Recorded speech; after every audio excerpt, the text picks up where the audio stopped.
Bismillahirrahmanirrahim. Assalamualaikum warahmatullahi ta'ala wabarakatuh. Waalaikumsalam warahmatullahi wabarakatuh. Alhamdulillahi rabbil alamin.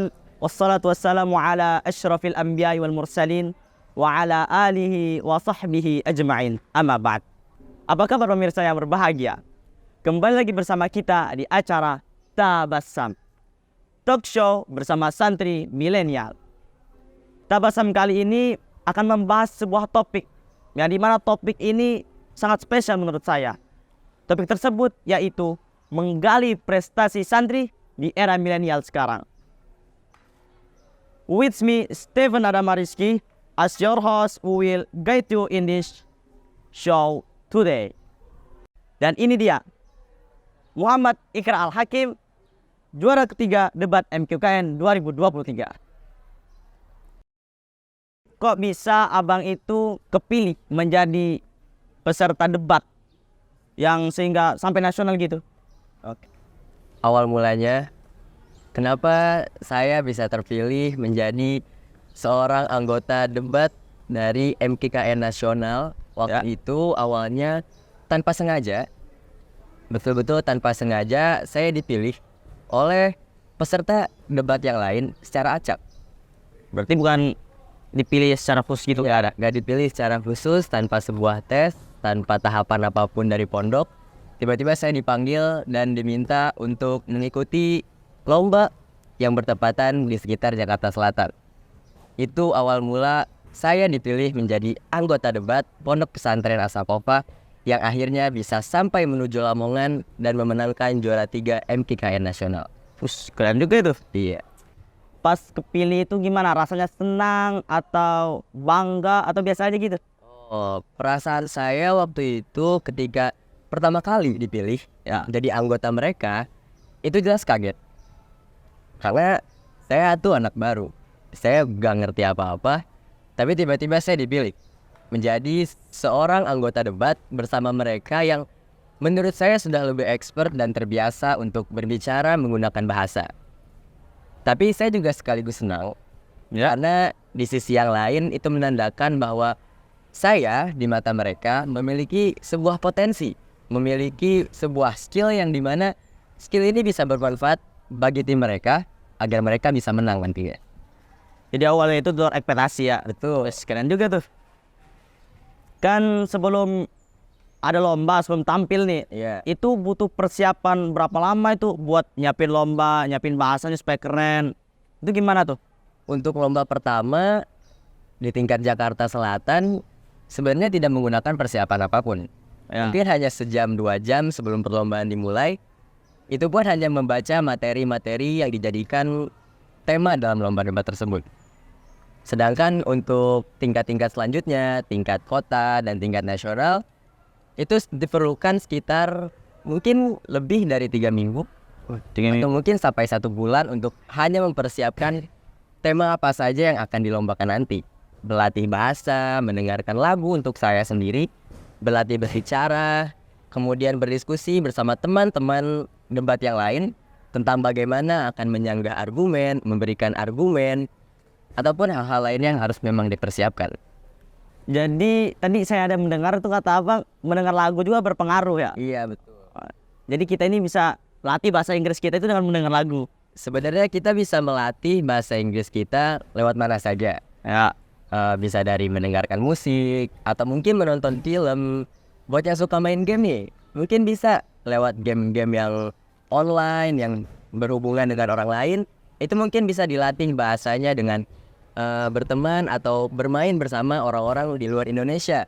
Jadi speaking English sama mereka yang emang gak berasal dari sini, itu tuh bisa membantu banget untuk naikin skill kamu dalam berbahasa Inggris. Oke. Ketertarikan abang itu buat belajar bahasa itu atas kemauan diri sendiri atau paksaan orang tua atau karena adanya pengaruh lingkungan yang sekitar abang itu sering berbicara bahasa Inggris? Ketertarikan saya dalam berbicara atau menggunakan bahasa itu didasari atas kemauan sendiri. Mau sendiri ya? Kemauan sendiri. Tapi fun fact-nya adalah saya ini semenjak kecil tidak pernah benar-benar dilatih baik dengan lingkungan ataupun dari diri saya sendiri untuk benar-benar bisa berbahasa. Semuanya mengalir begitu saja, belajar di sekolah, mendengarkan lagu, menonton film, dan ya dengan sendirinya mengalir begitu saja, semuanya jadi seperti ini gitu. Jadi abang itu bisa bahasa Inggris itu cuman gara-gara sekolah doang, nggak ada kursus gitu? Emang diwajibkan setiap hari di rumah bahasa Inggris? Enggak Nggak ada. ada. Oh, keren juga bang. Terus kan kata abang tadi ada pembicaraan topik pembahasan. Iya. Nah di debat itu biasanya apa topik pembahasan yang diambil untuk debat tersebut? Untuk debat, topik yang diambil itu sebenarnya bermacam-macam. Ada dari sosial atau mungkin ekonomi dan agama. Untuk lomba di tingkat Jakarta Selatan kemarin masih menggunakan tema-tema pondok pesantren seperti Dam Haji atau mungkin sanad. Itu untuk tingkat Jakarta Selatan, tingkat pondok. Nah, lanjut di tingkat yang lebih tinggi, di tingkat nasional, itu temanya semakin luas. Ada tema sosial, tema-tema ekonomi, tema yang bermacam-macam yang enggak terpatuk, tidak stuck hanya dalam lingkup pondok pesantren saja. Ya.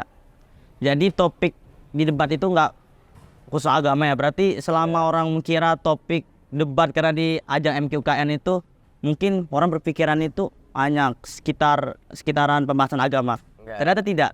Oh, jadi umum ya pembahasan. Iya, ada juga tema-tema lain yang enggak stuck di agama aja. Ini kan para pemirsa ini penasaran.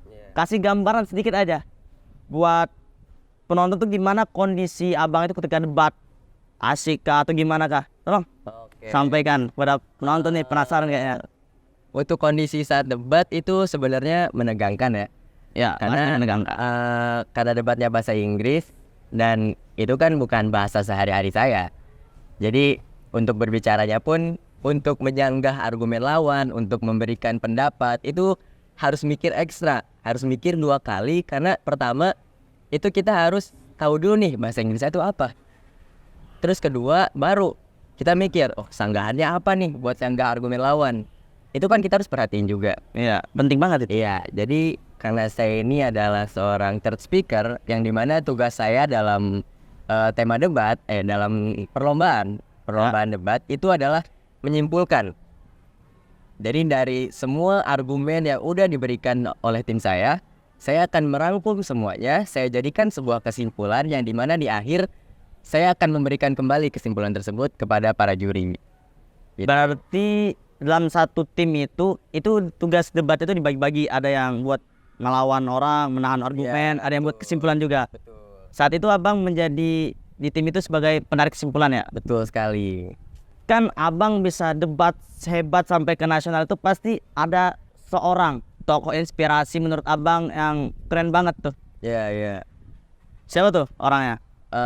Tokoh inspirasi ya, seorang Muse. Jadi sebenarnya saya tidak betul-betul punya tokoh inspiratif dalam perdebatan. Maksudnya dalam lomba-lomba debat atau orang-orang yang memang jago berdebat terus saya idolain, itu sebenarnya nggak ada. Ya. Tapi ada dua orang yang menjadi penyemangat saya. Jadi seorang yang jadi inspirasi saya ketika mungkin saya lelah atau mungkin malas dalam latihan. 2 orang itu khususnya adalah ayah saya. Oh ya. Jadi ayah saya ini adalah benar-benar jadi inspirasi utama untuk saya.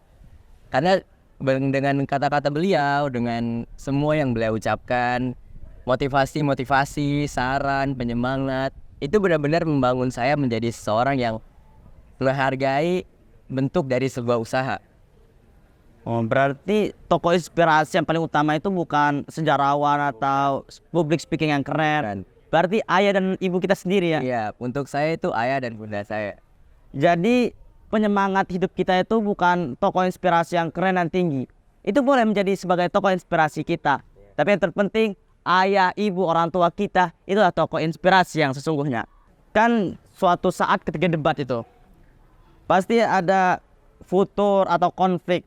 Nah, jadi gimana cara abang itu membangun semangat satu tim itu yang bisa membangun semangatnya itu bisa biar debatnya itu menjadi satu, biar keren gitu. Nggak ada konflik, nggak ada permasalahan lah. Kesalahan. Ya. untuk membangun chemistry berarti ya. Ya, chemistry ya. Itu sebenarnya dari awal nih nggak ada permasalahan yang benar-benar serius yang ngebuat kita ini menjadi terpecah belah. Itu sebenarnya nggak ada permasalahan serius seperti itu.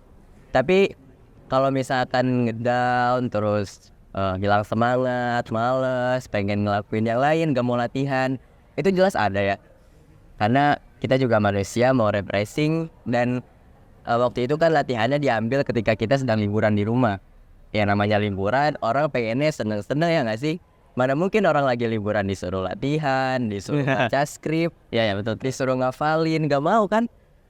Waktu itu yang kita lakuin buat ngebangun chemistry itu adalah ya saling menguatkan. Terutama cara saya menyemangati mereka adalah menggunakan apa yang ayah saya bilang. Jadi waktu itu saya sempat patah semangat juga. Terus ayah saya ngasih motivasi, ayah saya ngasih tahu saya, udah, ini udah di akhir, udah tingkat nasional. Ya, keren tuh, Ini nasional. udah capek kemarin-kemarin, udah capek latihan, capek ngapalin, capek segala macem. Kalau di bahasa Sunda itu nanggung. Apa tuh artinya nanggung? Itu udah apa ya? Udah sampai tahap akhir itu. Kalau misalkan berhenti di situ, usaha-usaha sebelumnya jadi sia-sia. Kalau misalkan di tingkat nasional ini kita berhenti, di tingkat kota, di tingkat daerah itu sia-sia semua, gak ada hasilnya. Jadi ya udah capek sekalian, males hilangin, semangat habisin di nasional ini, gitu. Jadi itu yang saya bilang ke teman-teman saya, ini udah di tingkat akhir, ayo bisa juara 1 dapet, juara 2 bisa, juara 3 apalagi. Langsung saya semangatin teman-teman saya semua. Itu cara saya buat ngebangun semangat teman-teman saya yang lagi ngedown, ngebangun chemistry di antara kita biar ya lombanya makin asik. Jadi kita udah nyambung nih. Ketika ada yang nggak tahu harus ngomong apa, yang lain bisa langsung lanjutin kayak gitu. Berarti saling menutupi, saling membantu saling satu sama lain. Saling melengkapi nih di antara sama tim. Terus dalam suatu lomba itu pasti ada kan orang itu mengalami hal memalukan, Ya, insecure diri lah. oke, pikir diri. Jadi pernah nggak abang ngalamin kejadian memalukan saat lomba tersebut? Kejadian memalukan sih sebenarnya, mau dibilang memalukan sih kayaknya enggak ya. Ya enggak, Tapi tapi kalau misalkan insecure atau gak percaya diri itu pernah saya alamin ketika lagi ada di tingkat se-DKI Jakarta. provinsi berarti ya. Ya, tingkat provinsi. Waktu itu saya kebagian pertama masih jadi third speaker, seorang penyimpul dari argumen-argumen tim saya. Tapi di situ saya merasa bahwa saya ini nggak bisa apa-apa. Karena memang dari yang saya alami juga, menurut pendapat saya itu di sana di tingkat provinsi ini, saya ini sedikit sekali berbicara. Jadi saya ini kebanyakan diem. Kebanding teman-teman saya yang lain, saya ini paling sedikit ngomongnya. Dan di situ saya ngerasa, wah, saya jadi beban nih, insecure dong. Iya. Yang namanya kerja tim kan, terus jadi yang paling gak bisa, jadi beban itu kan karena kayak, aduh, gimana ya nih teman-teman saya, teman-teman gua, masa gue jadi beban, masa tim gua kalah gara-gara gua gitu, kan nggak enak ya. Tapi akhirnya teman-teman saya yang lain pada nyemangatin, bilang udah nggak apa-apa, pun mau kalah ataupun mau menang, ya kita udah sama-sama ngeluarin yang terbaik. Saya udah ngeluarin yang terbaik, mereka udah ngeluarin yang terbaik, dan ya apapun hasilnya nanti, ya itu kerja sama tim. Gak ada yang harus disalahin, gak ada yang jadi korban. Semuanya itu emang ngisi porsinya masing-masing, gitu katanya. Jadi di situ saya ngerasa, wah, ini tim emang menguatkan banget gitu. Ini udah chemistry-nya udah dapet nih di sini nih. Di situ saya semangat lagi dan akhirnya bisa lanjut ke tingkat nasional. Berarti tim abang itu di saat suatu, kan ada satu tim 3 orang itu. Iya. Di antara salah satu aja down atau futur atau lemes gitu, langsung disemangatin. Iya, Ya? langsung disemangatin. Karena mereka ini berpengaruh. Jadi ketika ada satu yang lagi ngedown, terus gak disemangatin, itu pasti berpengaruh ke kinerja tim ketika lomba nanti. Ya betul sekali. Iya. Baik, terus pemirsa ini penasaran bang tentang situasi saat debat. Debat itu kayak gimana sih? Iya, oke. Jadi pasti debat itu kan ada contohnya, ada simulasinya. Coba kita simulasikan debat. Contohnya nih, saya kasih topik Oke, siap. tentang Apa? tahlilan nih. Tahlilan. Ya, tahlilan. Nah, tahlilan. Siap. Jadi saya itu tahlilan itu nggak boleh Oke, kenapa? Karena- Kenapa? berdasarkan dalil. Jadi pada zaman Nabi dulu itu nggak pernah adanya tahlilan, dibacain Yasin. Oke. Malahan ketika sahabat meninggal itu cukup disolatkan, dikuburkan, udah nggak ada tahlilan 7 hari 7 malam dan sebagainya. Kalau menurut abang gimana tuh? Sama atau enggak? Kalau menurut saya sendiri sih nggak kayak gitu ya. Kenapa tuh? Saya punya argumen lain yang membantah argumen kamu barusan. Jadi menurut saya argumen ini boleh-boleh aja. Pertama, karena argumen ini sebuah bentuk tradisi. Tradisi bisa Iya. dibolehkan. Ya. Ya. Jadi terus yang kedua, kamu tadi bilang kalau misalkan itu tuh nggak ada di zaman Rasul. Betul. Kita atau saya akan mengambil kesimpulan bahwa kamu bilang tahlilan itu bid'ah. Ya secara tidak Secara tidak langsung. langsung. Ya, emang benar kan tidak ada di zaman Ya. Nabi. Tapi kan pertama, nggak semua yang bid'ah itu buruk. Oke, itu pertama. Yang kedua, bicara tentang istiadat tadi, adat istiadat, ada sebuah hukum dengan nama al-adah muhakamah. Oh, ada. Al-adah muhakamah. Apa tuh? Nah, Maksudnya? jadi ini ada sebuah kaidah yang dimana memperbolehkan sebuah adat istiadat yang memang bersifat baik. Jadi adat istiadat ini masuk ke dalam hukum syariat yang memang tidak dirinci dalam kitab-kitab. Contohnya seperti tahlilan ini. Tahlilan ini kan tidak dirinci dalam syariat bahwa kita harus mendoakan orang yang sudah meninggal. Ya. Atau mungkin 7 hari 7 malam itu kan nggak dijelasin dalam syariat ya, dalam kitab-kitab kuning. Tapi adat istiadat ini bisa masuk ke situ di mana ini melengkapi selama adat istiadat itu baik. Selain itu, kenapa nggak boleh tahlilan di mana dengan tahlilan ini banyak hal bermanfaat yang bisa kita ambil. Contohnya seperti dengan tahlilan kita bisa mengingat kematian. Sisi positifnya itu. Ya, sisi positifnya. Kita bisa ingat kalau misalkan emang manusia ini nggak abadi hidup di dunia. Akan ada saatnya kita ini jadi orang yang didoakan oleh orang lain. Itu pertama. Yang kedua itu adalah menyambung silaturahmi. Toh menyambung silaturahmi itu nggak harus sama orang yang masih hidup. Nggak harus sama yang masih sedunia dengan kita. Boleh kepada orang-orang yang emang udah beda alam, emang udah meninggal. Kita menyambung silaturahmi dengan mereka dengan tahlilan, mendoakan. Bentar. Jadi kita nyamperin ziarah ya, Pak, itu Iya. ya. Terus baca Yasin, tahlilan gitu. Itu bisa mempersambung silaturahmi enggak dalam tadi? Silaturahmi. Menurut saya, argumen saya seperti itu. Oh, Gitu. Lagian kan ada tuh yang dimana ada 3 amalan yang emang tidak terputus ketika seorang meninggal. kata Nabi ya, hadis Iya, Nabi. betul. Iya, ya. Hafal nggak? Kurang sih, coba. Aduh. Ingat-ingat lu kan. Pokoknya yang pertama ini adalah ilmu yang bermanfaat. Yang kedua itu harta yang emang diamalkan, amal jariah, harta jariah. Yang ketiga ini adalah doa dari seorang anak yang birrul walidain kepada orang tuanya gitu. Jadi tahlilan itu masuk kayak mendoakan orang itu masuk ke dalam kiasan hadis tersebut. Iya betul. Oh ya. Jadi penonton ini pengen dikasih motivasi. Oke. Motivasi yang sangat penting yang bisa membangkitkan jiwa-jiwa santri itu dalam menggali prestasi santri sesuai dengan topik yang kita tadi akan Oke. bahas itu. Motivasi ya. Untuk motivasi sih nggak banyak sih. Maksudnya saya juga nggak pandai memotivasi orang lain untuk menjadi lebih hebat lagi. Tapi ada satu prinsip, bukan prinsip sih, satu motivasi, satu pemikiran dalam diri saya yang saya terapkan dalam kehidupan saya sehari-hari.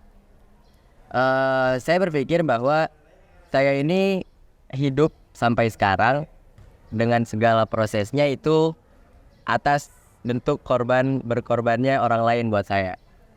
Orang tua saya, keluarga saya di rumah, teman-teman saya, guru, sahabat, orang-orang lain yang memang berpengaruh, memang memberikan impact buat kehidupan saya, dan saya hidup atas perjuangan mereka.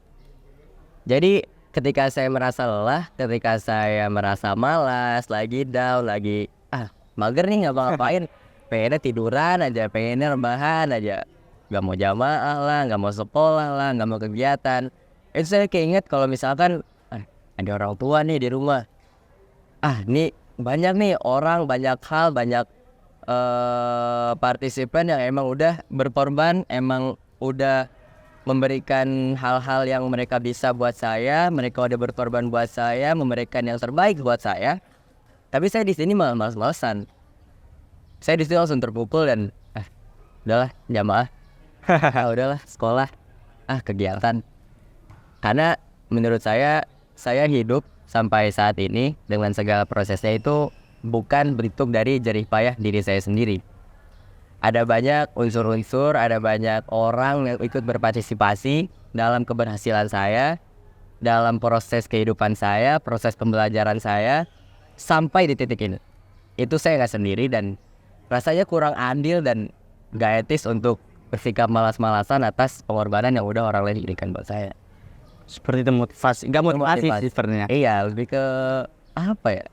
Inspirasi buat saya sendiri sih. Tapi itu bisa diterapin sama teman-teman semua tentang kayak pikirin orang tua yang di rumah atau mungkin memikirkan orang-orang yang emang membuat kalian semangat, entah itu ayah, ibu, teman, sahabat, atau mungkin yang emang punya crush atau siapalah itu yang memang spesial untuk diingat, untuk yang bisa membuat kalian semangat. Itu mungkin bisa dijadikan alasan untuk lebih semangat lagi. Menurut saya sih dia gitu. Orang lain yang memberikan kita semangat. Oke, baik. Jadi pemirsa yang berbahagia, setelah kita menggali informasi terkait debat tadi, terkait dengan apa yang disampaikan oleh Bang Ikra, terdapat beberapa hal yang penting. Yang pertama itu, suatu mempelajari hal itu tidak harus protektif sesuai jalan. Jadi nggak harus serius-serius banget. Jadi contohnya Bang Ikra ini, dia bisa bahasa Inggris sampai bisa debat seperti itu. Dia nggak di kursus, contohnya di Pare selama bertahun-tahun hidup di lingkungan bahasa Inggris, enggak. Tapi dia belajar seadanya aja. Tapi dia belajar itu dengan serius. Intinya jadi belajar serius, semangat itu jadi yang bakal menjadi perubahan dalam diri kita. Iya, betul. Terus tentang inspirasi kita. Ingat, inspirasi terhebat, tokoh inspirasi kita yang menurut kita itu wow, nggak ada orang lain kecuali dua orang, ayah dan ibu kita. Karena mereka berdua lah itu ya telah mengorbankan segala hal, baik segala ilmu, harta, fisik, dan lebih banyak lagi.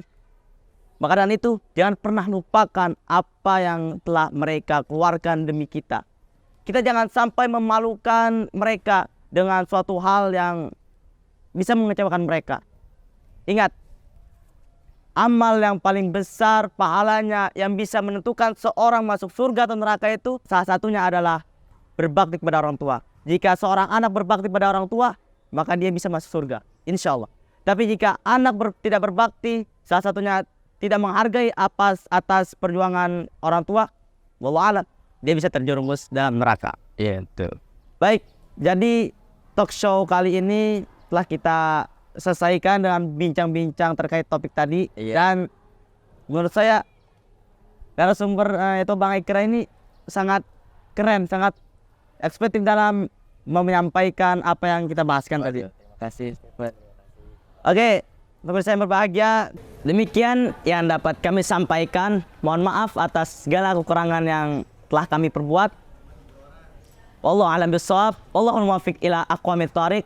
Assalamualaikum warahmatullahi taala wabarakatuh.